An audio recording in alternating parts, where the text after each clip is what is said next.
Ça ne passera pas. Il n'y a plus aucune chance pour que la croissance atteigne les 2% de PIB à la fin de l'année, comme en rêvait le gouvernement.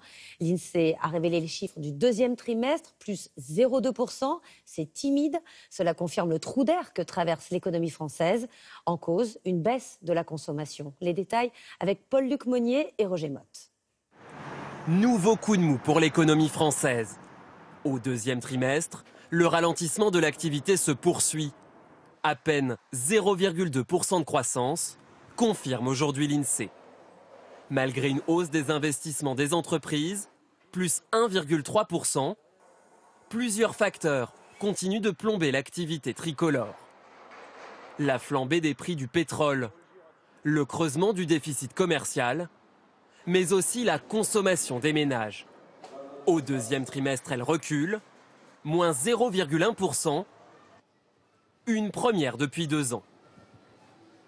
L'objectif de croissance de l'exécutif, 2% en fin d'année, est définitivement hors de portée, selon cet économiste. Le tassement est inquiétant parce que effectivement les perspectives de croissance économique prévues par le gouvernement risquent de ne pas être atteintes. Et donc du coup, on va avoir un déficit qui va être supérieur au déficit budgétaire qui était prévu. Et puis parce qu'avec moins de croissance économique, vous avez moins de création d'emplois et donc un chômage qui arrête de baisser et qui se stabilise. Les économistes les plus pessimistes tablent sur 1,5% de croissance en 2018. Le gouvernement, lui, espère atteindre les 1,7%.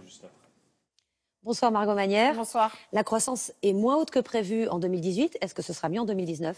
Eh bien non, pas vraiment. Le Premier ministre a déjà révisé sa prévision de croissance pour 2019 à 1,7%, vous le voyez, contre 1,9% initialement. On imagine que ça complique la tâche du gouvernement qui est en train de boucler son budget pour l'an prochain.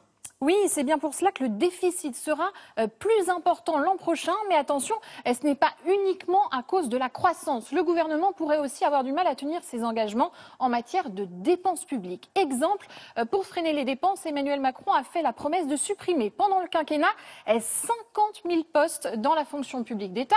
Mais on peut s'interroger quand il y a eu 1600 suppressions de postes l'an dernier, qu'il y en aura 4500 l'an prochain et plus de 10 000 en 2020. Des interrogations pour le moment balayées par le gouvernement qui affirme que les objectifs seront bien tenus. Merci Margot.